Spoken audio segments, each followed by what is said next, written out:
Bonjour, bienvenue pour ce nouveau numéro de Sportif en boîte. Non, Sportif en boîte n'a pas changé de décor. Le concept aussi, il reste le même. Nous allons recevoir un sportif, une société, Ezeis en l'occurrence. Mais juste avant cela, peut-être avez-vous vu, entendu forcément parler de la fameuse Chistera de Nolan Le Garec, le joueur de l'équipe de France de rugby. Eh bien, Chistera, on va en parler. Mais nous, on va parler de la vraie Chistera. Voilà.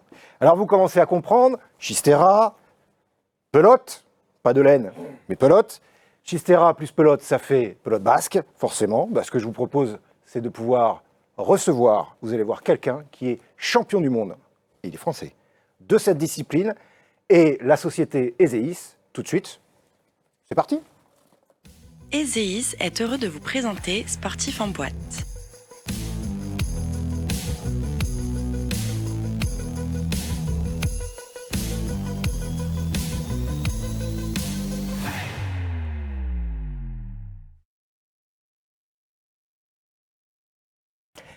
Voilà, de retour sur le cadre, le plateau de Sportif en boîte pour ce nouvel opus. Alors, je veux d'abord vous présenter les deux invités. Bon, vous avez compris, hein, on va voyager un petit peu, aller du côté du Pays Basque, mais avec quelqu'un qui est né à Bidart, qui est un joueur de pelote basque, qui s'est spécialisé en cesta punta. Son surnom, c'est le Grand, 1m92, 4 fois champion du monde, 10 fois vainqueur du Gant d'Or de Biarritz. Il a été aux États-Unis, il va nous expliquer comment et pourquoi. Là-bas, il a remporté de nombreux titres. C'est quelqu'un qui aujourd'hui a encore des fonctions, notamment vice-président de la Fédération internationale de pelote basque et puis entraîneur des moins de 22 ans. C'est monsieur Eric Irastorza. Bonjour Eric. Bonjour Jérôme. J'ai rien oublié ? Quelques titres, mais bon, ça passe, ça suffira. C'est fou. Voilà, quelques titres. Alors le problème, c'est, mais on va y revenir parce que peut-être que la pelote basque, tout comme moi, c'était d'ailleurs, hein, vous connaissez pas tout, mais je vais lui lancer un défi, vous verrez, avec le décompte, il va avoir 1 minute pour pouvoir nous expliquer les grandes règles. Lui, je sais pas s'il a joué à la pelote basque, peut-être à la pelote de laine, peut-être. C'est en tous les cas un des représentants de la société Ezeis, Benoît Crouzatier. Benoît, bonjour. Bonjour Jérôme. Pelote basque ou pas ? Pelote basque, bien évidemment. Ah mais je savais pas. Ah, bah alors là, surpris, je pensais 4 ans. 4 ans. 4 ans de pelote basque, mais pas avec une chistera, avec une raquette. D'accord. Pendant 4 ans. Sur Toulouse. À Toulouse. Exactement. Bon, alors, écoutez messieurs, parfait. Juste avant que l'on puisse débuter, je vais d'abord donner la parole à Eric parce que nous ne sommes pas toutes et tous ici des aficionados de la pelote basque. Alors, tu es venu avec cette Chistera, la pelote que j'ai pu présenter tout à l'heure. Tu as un défi, mais des défis, tu en as relevé dans ta carrière pour avoir le palmarès que tu as eu, mais tu as 1 minute pour nous expliquer les grandes lignes. Alors ça c'est simple, la Chistera fait partie des spécialités de la pelote basque. On a au Pays Basque 15 spécialités, dont la raquette en bois à laquelle tu as joué Benoît. Donc la Chistera, c'est la spécialité un peu de... On voit les photos là. Hein. Voilà, pour les gens qui aiment la vitesse, un jeu de balle qui est très, très élégant, très complet. Et donc, moi, ça a été ma spécialité. Et c'est vrai que cette spécialité s'est exportée aux États-Unis dans les années 50. Les joueurs pouvaient en faire leur métier. Moi, j'en ai fait pendant 20 ans. Et donc, ça reste quand même un sport basque, régional. Mais cette spécialité s'est très bien exportée là-bas. Les gens en vivaient. C'est devenu un sport dans les années 70-80 à Miami, qui était le sport roi de là-bas. Et donc, je vous expliquerai un petit peu après comment on vivait cette belle expérience.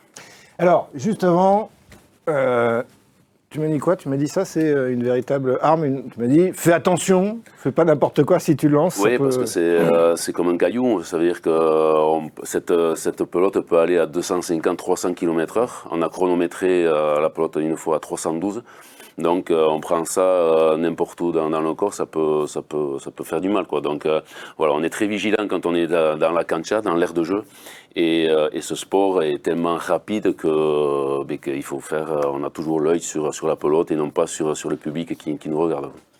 Je suis très content d'avoir cette arme, comme ça je sais qu'ils vont, un, m'écouter, deux, ils vont s'écouter aussi, parce que ça sera le petit quiz à la fin de savoir, c'est pas le tout de parler, mais il faut aussi s'entendre et s'écouter, savoir, je leur poserai une question, savoir s'ils se sont bien écoutés. Alors, la thématique, grande thématique, c'est valoriser une expertise pour gagner des clients ou des titres sportifs. Bien compris qu'on aura, entre la société ESEIS, société à mission, là aussi des expertises pour aller chercher des clients, et puis une expertise comme celle d'Eric pour aller chercher des titres sportifs. 3 sous-thématiques. La première, comment faire reconnaître une expertise professionnelle. 2, comment valoriser un métier ou un sport. En l'occurrence, celui-ci, pas forcément le plus exposé, le plus médiatisé. Et puis 3, comment alimenter la motivation personnelle et professionnelle. Alors messieurs, on va débuter avec la première, comment faire reconnaître une expertise professionnelle. Alors Benoît, je dirais qu'il a le sourire, mais Benoît, comment on peut, au sein d'une entreprise, faire reconnaître cette expertise professionnelle. Toi, dans ta société à mission, tu as plusieurs expertises. On a des expertises, effectivement. Alors, comment on fait pour faire reconnaître des expertises professionnelles ? La première des choses, c'est que les différentes expertises, elles peuvent être métiers, elles peuvent être sur la partie savoir-faire, comme sur la partie savoir-être, auprès des collaborateurs. Mais première des reconnaissances, déjà, c'est celle du client. Au-delà de tout, c'est quand même le client, au bout du bout, qui va te dire que ce niveau de service que tu arrives à délivrer, c'est très exactement celui qu'il attendait, ou ça va au-delà de ce qu'il attendait, etc., etc. Et pour atteindre ce niveau de service, tu vas travailler sur l'expertise de tes collaborateurs. Sur l'expertise de tes collaborateurs, 2 niveaux d'expertise. Il y a l'expertise savoir-faire, mais celle-là, on va dire, elle est beaucoup plus facile, contrairement à ce qu'on pense, elle est beaucoup plus facile à atteindre parce qu'elle nécessite une expertise souvent technique. Voilà. Et la deuxième partie, c'est la partie savoir-être. Et ça, c'est beaucoup plus compliqué parce que le savoir-être est moins palpable, c'est moins tangible le savoir-être. Et pourtant, ce qui va nous différencier d'un robot, d'une intelligence artificielle ou toutes ces choses-là, c'est quoi ? C'est notre capacité à apporter du savoir-être. Et quand on sait associer à la fois le savoir-être et le savoir-faire, à ce moment-là, on devient extrêmement bon et on peut devenir la référence dans son métier. Ça, c'est l'objectif ultime, qu'en tout cas, des boîtes comme les ESEIS visent absolument.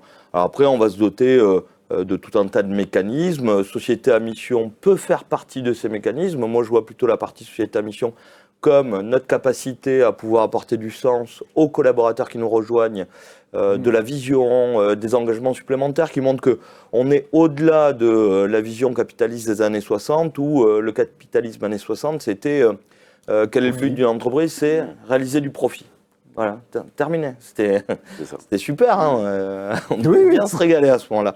Et donc, c'est un peu différent. Et donc, société à mission, ça impose à l'entreprise d'inscrire dans son cabis sa raison d'être. C'est-à-dire que, moi, ce que je trouve génial dans société à mission, c'est que demain, il peut arriver un truc à Benoît Crouzatier, peu importe, dans le cabis, il y a la raison d'être de l'entreprise, avec des objectifs qui sont audités chaque année, pour s'assurer que ce ne soit pas des objectifs qu'on s'est donnés dans un esprit marketing, mais que réellement on les réalise, et qui sont des objectifs qui vont au-delà du financier, qui doivent participer à améliorer la société dans laquelle on évolue, par soit des engagements environnementaux, soit des engagements qui sont sociétaux auprès des collaborateurs. Mais qui sont des engagements, c'est-à-dire une volonté de l'entreprise, ESEIS en l'occurrence, de ses représentants, de ses dirigeants, de vouloir pérenniser ces engagements-là. Exactement. Alors les engagements, ça nous amène justement à cette expertise que tu avais, Eric, décelée qui a été décelée, lorsque tu avais 16 ans. Et il y a un moment donné, pour valoriser cette expertise, tu t'expatries. Tout à fait. Et alors pourquoi l'expatriation ? Alors, notre spécialité, beaucoup peuvent penser qu'elle se jouait juste au Pays Basque, mais en fin de compte, comme je l'ai dit au début, elle s'est expatriée aux États-Unis. Et nous, notre rêve en tant que joueur, quand on était amateur, après avoir eu 2 titres champion du monde, moi, mon rêve, c'était justement de partir et de faire ma passion, d'amener aussi un peu de ma culture aux États-Unis, mais surtout d'aller dans le Yankee Stadium de la Cesta Punta, qui était le fronton de Miami. Donc, à l'âge de 20 ans, je suis parti là-bas.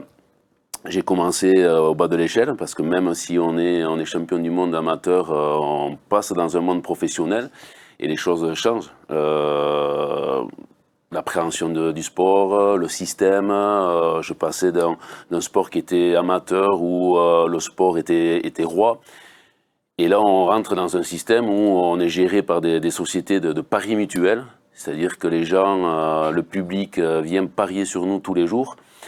Et donc nous, c'était l'opportunité justement d'en vivre, mais pour moi, c'était au-delà de ça. C'est-à-dire que j'avais une telle passion, et je l'ai encore, malgré mon vieux âge, de ce sport. Et moi, ça a toujours été cette envie de progresser, d'aller toujours au plus haut, de respecter justement mon sport, ma culture, et surtout de respecter aussi le parieur, parce que on n'avait pas trop de vues sur les paris, mais on savait que les gens venaient et qu'ils pariaient sur nous le matin avant de partir au boulot, ou même sur place. Donc on avait ce souci justement d'être performant, de faire un travail extra, d'être rigoureux. Et puis c'était aussi un peu la loi de la jungle. On était une cinquantaine de joueurs à jouer. Et plus on gagnait de jeux, de quiniélas, ce qu'on appelait là-bas, et plus on gagnait d'argent. Donc, je veux dire, l'argent n'a jamais trop été mon moteur, mais c'était la satisfaction de bien faire les choses et de respecter surtout mon sport. Alors, juste avant qu'on passe à la deuxième thématique, Eric, tu disais à l'instant, j'avais à souhait de respecter les parieurs. Si je le transpose, ce que disait Benoît tout à l'heure, on dirait que pour les collaborateurs d'EZEIS, ça serait de respecter le client, en fait. Ouais, c'est ça. Si on fait un peu le parallèle. Exactement, respecter le client, respecter l'environnement dans lequel ils évoluent, très exactement comme en pelote basque, où c'est important. Et alors moi j'ai juste une question qui a rien à voir avec le truc là, Jérôme. C'est le fronton de Miami, c'est celui qu'on voit dans le film Le Parrain? Tout à fait. Ah, c'est ça, hein? Tout à fait. Où les mecs sont habillés en blanc avec le casque. Tout à fait. On est numéroté, c'est-à-dire qu'on joue des quiniélas. On peut comparer ça au tiercé, c'est-à-dire au départ on est 8 équipes. Et les gens parient sur la première équipe qui gagne, ou les deux premières dans l'ordre, dans le désordre. Voilà, c'est exactement calqué sur le tiercé, par exemple. Donc c'est pour ça que beaucoup nous disaient qu'on était un peu des chevaux, mais moi je ne l'ai jamais vu de ce côté-là. C'est-à-dire que j'ai toujours vu ça quand même, ce côté gratifiant de pouvoir vivre sa vie en faisant ce qu'on aime. Et moi, en l'occurrence, ça a toujours été ce que je voulais faire. Et une partie, ça dure combien de temps? Alors ça peut durer entre 15 et 30 minutes en général, parce que si toutes les équipes rentrent, parce que ça se joue sur un point, et donc en suivant, toutes les équipes rentrent à tour de rôle. Et il faut atteindre 7 ou 9 points. Donc un jeu peut se terminer en 10-15 minutes, mais il peut durer 30 minutes, voire 40 minutes, si toutes les équipes arrivent à 6 points et qu'elles n'ont pas encore fait le dernier point. Donc c'est très aléatoire. Et c'est pour ça aussi que les paris sont beaucoup descendus, parce que les gens ils ne gagnent pas forcément leur investissement dessus. Alors, avant de passer à la course hippique, où vous retrouverez notamment Benoît Crozatier dans la deuxième avec à 20 contre 1, et puis vous aurez Eric Irastorza dans la deuxième aussi, mais lui est à 2 contre 1, je vous laisse faire les paris. On va passer à la deuxième thématique. Comment valoriser un métier ou un sport ? Parce que ça, c'est quelque chose qui est prégnant actuellement. C'est comment on fait pour donner du sens, certes, mais aussi de la valorisation, que ce soit un métier ou un sport. Alors Eric, si on démarre avec toi par rapport à ton sport, celui que tu chéris, comment tu as fait pour le valoriser? Tu as été, ok, on a compris, été à l'endroit où il était reconnu. Oui. Et ensuite, tu as gagné 7 titres de champion du monde, tu as gagné là-bas aux États-Unis des titres.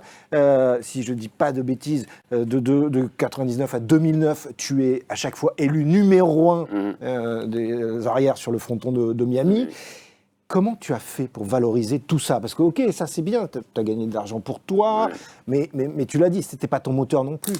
Non, je crois que j'avais la satisfaction, déjà le privilège de pouvoir faire ce que j'aimais.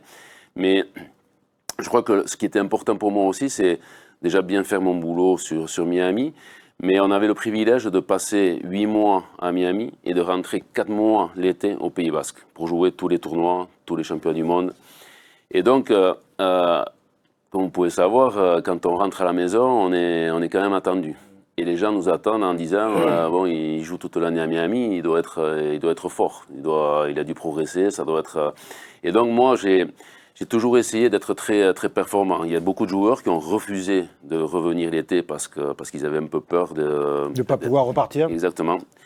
Et moi, ça a toujours été un moteur aussi pour moi. C'est-à-dire le fait de rentrer chez soi, d'être performant chez soi, ce qui était très très important. Alors ça ne m'empêchait pas non plus de profiter aussi de ma famille, de mes amis et de tout ce qu'on a de bon au Pays Basque.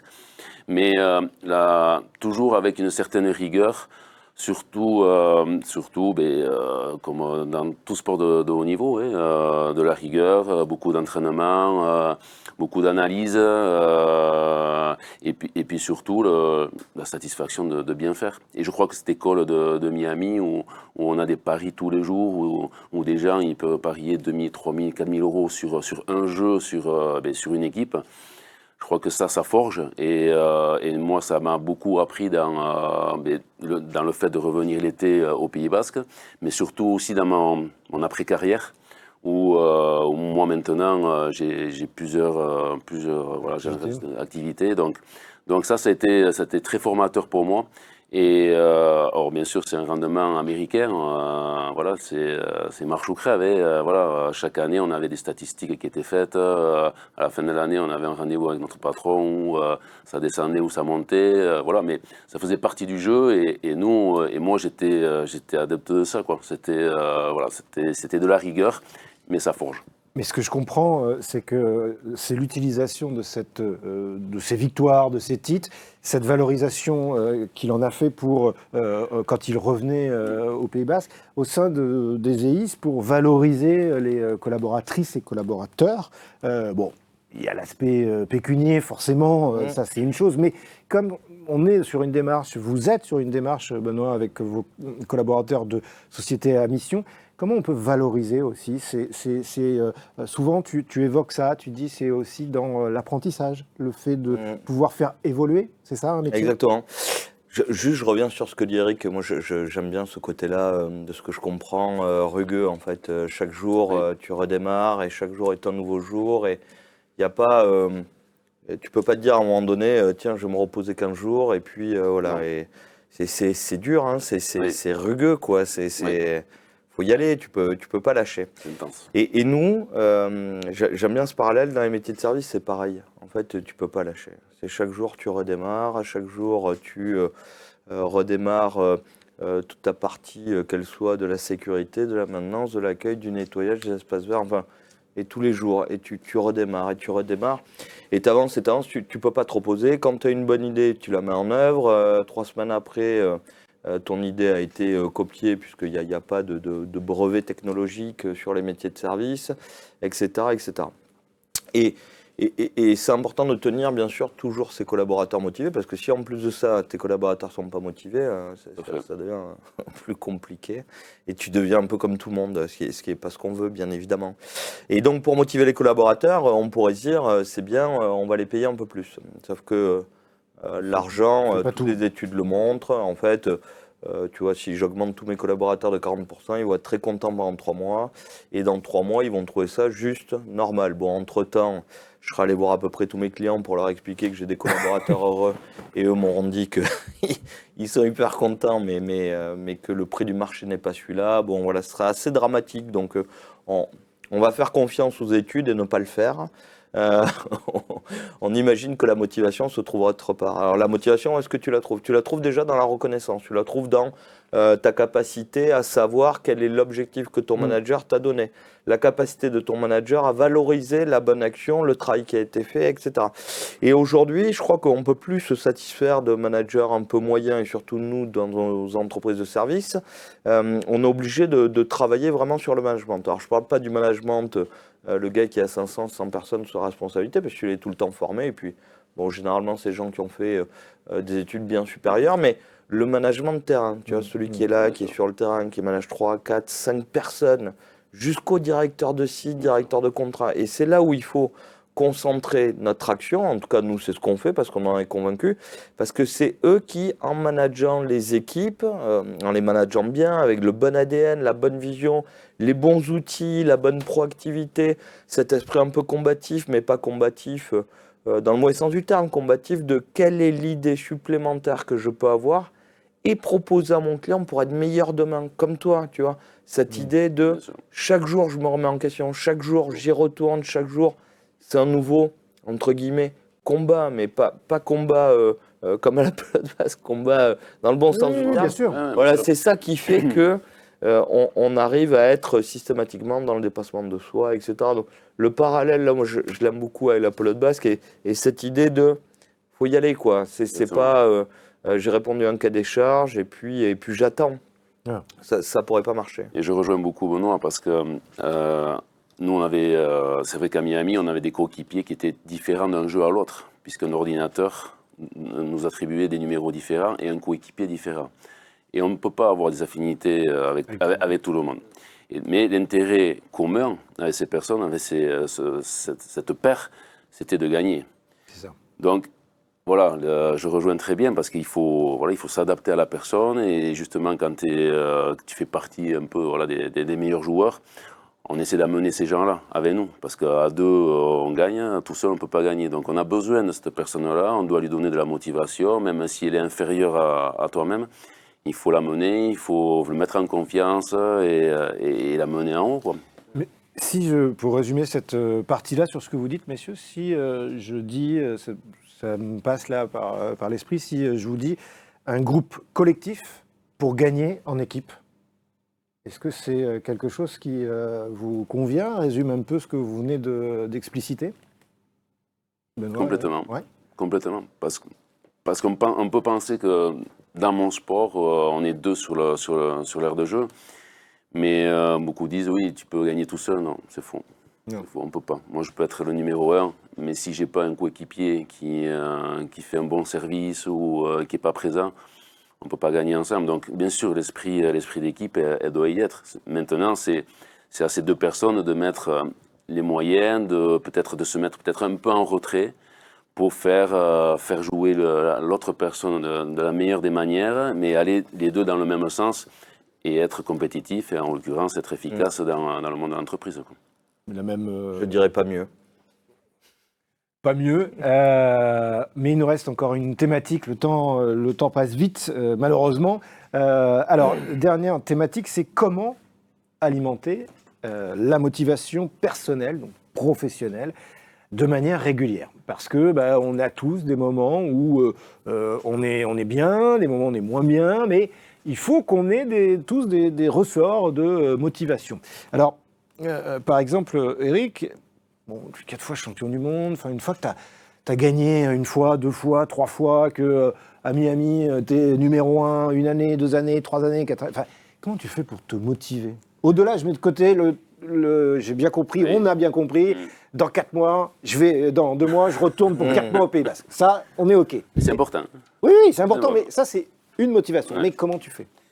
Non, je crois que c'est... alors je me répète un petit peu, mais je crois que c'est la satisfaction de bien faire et surtout le respect qu'on avait par rapport aux parieurs. Et puis moi, on m'a toujours appris dans ma culture, dans mon éducation, les valeurs qu'on a aussi, de faire les choses bien et à 100%. Donc on se donne les moyens, on essaie d'être performant. Alors bien sûr, en jouant tous les jours, on a des moments où on ne peut pas être à 100% parce qu'on a des blessures, on a des tendinites qui... J'imagine, Eric, que à Miami, ok, on a tous une carte postale et j'imagine qu'à Miami, les sollicitations pour le soir, elles doivent être nombreuses. Ça fait partie, ça aussi, de la motivation personnelle de se dire, non, je ne sors pas parce que demain, il faut... Mais moi, je n'ai jamais été aussi rigoureux que ça. C'est-à-dire que il fallait que je sorte un peu le soir, que je m'aère de ce monde-là, parce que c'était quand même tous les jours. C'est pas comme si on s'entraînait tous les jours pour un match le dimanche. Okay. On était ouvert au public, on jouait tous les jours, et les gens pariaient sur nous tous les jours. Donc j'avais besoin un peu de m'échapper. Mais le lendemain, c'était à 8h, 9h du matin, il fallait s'y remettre pour jouer l'après-midi, voire le soir. Mais c'était véhiculé par la passion, par l'envie de bien faire et d'être performant. Donc pour moi, c'était naturel. Alors, c'était naturel. D'y utiliser, quand il était à Miami, divers ressorts.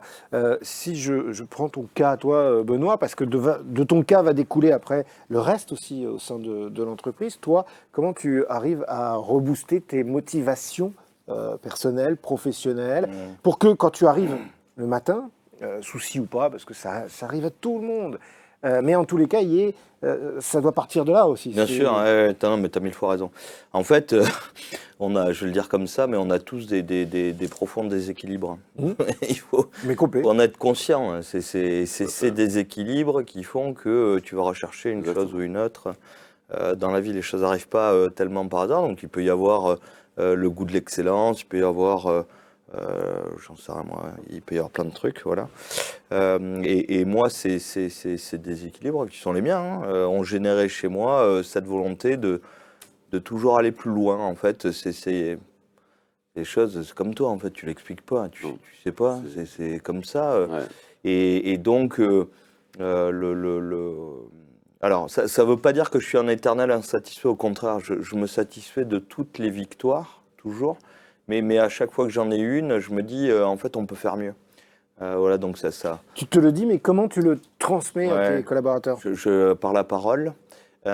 Donc l'échange. Il est fou. Cette émission est folle, hein, je vous le dis. C'est compliqué. Non, et après, t'échanges. Fais attention quand même, parce que j'ai Exocet avec moi. J'ai la chance d'avoir autour de moi une équipe qui m'a toujours suivi, qui est toujours avec moi. Qui connaît toutes mes qualités et puis aussi mes défauts bien sûr, et qui ont toujours été avec moi pour relever à chaque fois le nouveau défi, la nouvelle idée, pour être meilleur, pour aller plus loin, pour. Voilà, j'ai jamais été, comme toi, jamais été attiré par l'appât du gain ou l'argent, sinon j'aurais sûrement fait un métier très différent, ça c'est sûr. Mais vraiment, cette volonté de toujours développer quelque chose de plus fort, avec des valeurs. Moi, ce qui m'a toujours plu dans les métiers de service, c'est pour ça que je les ai faits, c'est que je m'étais échappé pendant quelques années dans les métiers des gaz et pétrole, mais ce qui m'avait plu dans les services, c'était vraiment le fait de travailler avec des hommes et des femmes. Et ce qui va faire que ta boîte est performante, c'est ta capacité à transformer les hommes et les femmes autour de toi en personnes compétentes et motivées, qui croient en ton projet, qui vont t'accompagner. J'ai toujours adoré ça. Ça, c'est le truc qui m'a toujours le plus plu, et c'est pour ça que plutôt dans les services qu'une charcuterie ou une boucherie industrielle ou j'en sais rien, autre chose. Ça, c'est ce qui me plaît. Et donc voilà, faut avoir les bonnes personnes autour de soi qui croient au projet, qui ont envie, qui ont un peu cet ADN, voilà. Et j'ai la chance d'avoir une équipe qui est, en tout cas pour moi, par rapport à ma sensibilité, mon ADN, la meilleure équipe que je pouvais espérer. Ce qui permet bien de dire aussi que Ezeis, cette société à mission, aux missions, je dirais, mais on va en reparler juste après pour conclure, c'est aussi la capacité, vous l'avez compris, de mettre l'humain au centre, comme pour Eric, avec ses valeurs qui l'ont accompagné jusqu'à l'autre bout du monde, là-bas à Miami. Messieurs, avant de conclure, c'est la question pour chacun. Vous pouvez jouer vous aussi. Vous aussi, vous avez dû écouter. Alors, je démarre avec, je ne sais pas, l'un ou l'autre. Benjamin, dis-moi, comme tu... Allez, ok, on y va avec Eric. On démarre avec Eric. Benoît a parlé. Que doit-on associer? Qu'est-ce qu'il a dit à un moment donné? Il faut associer deux choses. Il faut associer deux choses pour que l'entreprise puisse fonctionner, en tous les cas, avoir une ADN. Alors, je crois que c'est le savoir-faire et le technique, on va dire. Voilà. Un peu... Oui, c'est ça, savoir-faire, savoir-être. Savoir-être, c'est ça. Voilà. Bien joué, bien joué. Question maintenant pour Benoît. Il y en aura deux pour Benoît. 312. Alors, à quel âge il arrive aux États-Unis? 2009. Non, 99-2009. Donc 99, tu avais 20 ans. 20 ans. Voilà. Et combien de temps il reste chaque année à Miami et combien de temps il revient au Pays Basque? 99-2009. Non, combien de temps chaque année? 8 mois, 4 mois. C'est ça. 8 et 4. 8 et 4. 8 et 4, 12. Et il y a 12 mois dans l'année. Mm. On est raccord. Ouais. Très bien, bravo. Sans faute pour les deux. Ça veut dire, messieurs, que vous avez été attentifs et à l'écoute. On va conclure d'abord avec toi, Eric. Juste une chose, moi je le résume un peu comme ça, mais tu auras été, là on a Benoît qui est à la tête d'une entreprise Ezeis, qui est une société à mission. Je dirais que toi, tu auras été un sportif en mission pour essayer d'aller chercher des titres à l'étranger. Et aujourd'hui, tu es encore en mission avec à la tête d'un restaurant qui s'appelle My Lady Beach, dont vous découvrez ici à la fois la photo, mais aussi le site internet. J'ai eu, moi, ce bonheur et cette chance en allant au Pays Basque de pouvoir y passer. Ce que je peux vous dire, c'est qu'à la fois au niveau culinaire, c'est très bon, ça c'est une chose. L'accueil est très très beau, mais surtout, c'est que même si c'est plein, parce qu'il est lui aussi, finalement, avec son restaurant à mission, il trouvera toujours la solution pour essayer d'arranger les choses. C'est ça C'est ça, et je rejoins encore Benoît, c'est que j'ai une très belle équipe voilà, qui travaille avec moi, qui sont là depuis des années avec moi, et ça n'a pas de prix. Je sais que c'est des personnes sur qui je peux compter et qui sont là et qui feront, même si je ne suis pas là, qui feront tout pour la société et pour le restaurant et pour bien recevoir les clients. Donc voilà, c'est très très important pour moi et ça, j'ai essayé de le constituer, j'y suis arrivé, je pense, et j'en suis très fier, autant qu'un titre. C'est un peu tes mousquetaires, quoi. Ouais. Oui, c'est vrai, effectivement. Un petit peu. Petit peu. Ça aurait pu... Il est dit. Mais oui, Lady, My Lady Beach. Exactement. Effectivement, oui. En tous les cas, si vous passez du côté du Pays Basque, à la fois vous pourrez Avec vous plaisir. essayer Oui. à la pelote basque, et puis après avoir vous êtes dépensé, eh bien allez vous restaurer de ce côté-là. Du côté de Benoît, je vais te laisser le mot de la fin, Benoît. Là aussi, vous allez avoir le site qui va s'afficher d'Ezeis. Vous y trouverez toutes les informations, à la fois toutes les missions proposées, l'ADN, mais ça, Benoît vous l'a explicité, donc je pense que maintenant vous l'avez intégré. Benoît, une dernière question que j'ai envie de te poser pour conclure, c'est... Tu as souvent, quand tu participes à ces émissions, en face de toi, des champions. Alors, on a eu des rugbyman, d'autres personnalités dans d'autres sports. Là, on est sur quelque chose qui, finalement, n'avait pas ou n'a pas une reconnaissance quotidienne tous les jours. Ça ne fait pas la une des journaux. Est-ce que tu ne retrouves pas certaines similitudes avec tout ce que tu construis, toi, et avec tes collaborateurs, là où tu veux les emmener? Oui, bien sûr. Il y a une grosse similitude. C'est le fait d'être quelque part... pas comme si tu étais, tu vois, Kylian Mbappé, et pourtant, pour l'instant, tu as quand même accumulé plus de titres. Oui. Et avec donc une notoriété plus faible, parfois tu peux trouver ça relativement injuste. Non, mais vraiment, hein. Tu peux trouver ça injuste, et en fait, tu développes une certaine forme de solitude quand tu es dans des, j'imagine, hein, dans des sports comme ça, c'est comme ça que je le ressens, et que tu retrouves assez bien quand tu te lances dans l'entrepreneuriat. Aujourd'hui avec Ezeis, avec du Europass, avec enfin, tu peux imaginer toutes les boîtes. Et donc, cette solitude, elle est assez similaire. Même si tu as une équipe, même si tu as tout, ben, au bout d'un moment, c'est toi et toi-même. Et le soir, tu es tout seul, et c'est là où il faut... c'est pas toujours facile. Des fois, tout va bien, mais il y a des fois, ça va pas bien. Oui. Et, Il faut trouver les ressorts. Il faut trouver les ressources, il faut retrouver les ressources internes. Quand ça va mal, il faut que tu trouves les ressources pour toi et puis pour ton entourage, parce que sinon, ça devient encore plus dramatique.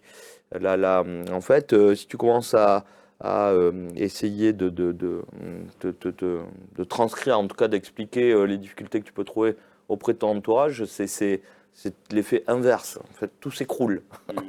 Donc voilà, je pense qu'il y a beaucoup de ça. C'est super de parler aujourd'hui avec Eric, et qui fait partie des plus grands sportifs français. Quelle chance. Merci, Eric. Et Merci à vous. effectivement, on terminera là-dessus. Oui, un palmarès éloquent, tout comme d'ailleurs la manière dont Ezeis peut, avec les équipes autour de Benoît, eh bien, avancer. Merci beaucoup d'avoir été avec nous pour ce nouveau numéro de Sportif en boîte, vous laissant le soin eh bien, d'aller, pourquoi pas, vous tester aussi à la pelote basque. D'ici là, n'oubliez pas, éteignez vos GSM, regardez par la fenêtre, vous verrez, la vie est belle. À bientôt.